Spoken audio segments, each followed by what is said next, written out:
So bali ito nga pala yung nabili natin sa Lazada, plate holder. So yan, medyo maikli na siya compared sa stock. Ligay ko sa description yung link kung saan ko nabili and check nyo na lang. Para siya makasama mga bolts and nuts, ilaw dun sa plate number. And syempre ang ating integrated taillight. Yan, ito siya.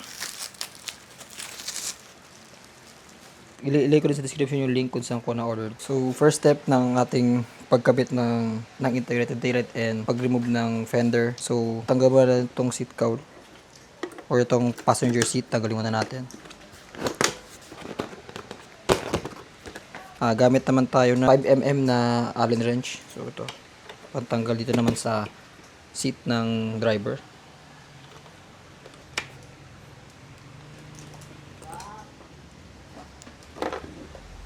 So ito, yan, ito. Meron siyang isang clip dito, tatanggalin.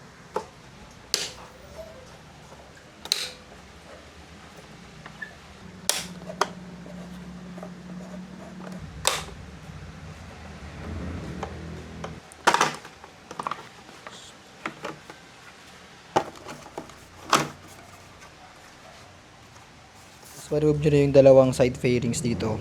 Yan. So, bali, ito naman yung kailangan tanggalin. I think ito yung sa taillight, ito yung sa ilaw ng fender, and ito yung left and right signal.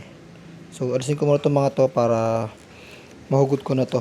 Yan. So, ito nga pala yung dalawang bolt na alisin nyo para matanggal itong fender. Sa kabila, ito rin siya. Yan.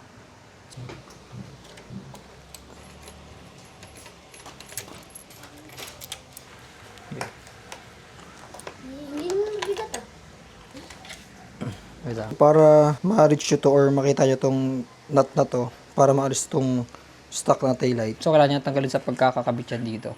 Yan, sa lagayan mismo ng mga bolt ng fender natin. So, alisin nyo lang para mababa nyo ng ganito and makita nyo na yung nut nung dalawang pang taillight. Yung size pala ng dalawang bolt na to, 10. Yan, wrench na 10.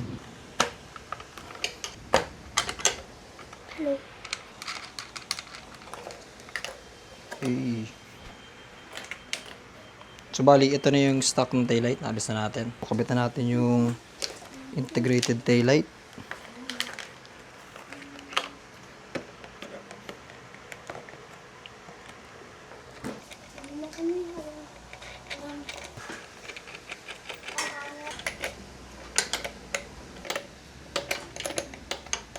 Hindi ko muna kinabit yung itong mga wirings kasi doon ko na sa mekaniko papatap para sure kasi baka magloko yung wirings natin. So, ililib ko muna siyang nakalagay dito din. Malapit na naman yung ano ko dyan. So, after natin ikabit tong integrated taillight, ibalik natin siya sa position niya. So, shoot lang natin sa mga butas na yan. Ganyan sa kabilang side. Yan. So, next is yung plate holder niya. Lagay na natin.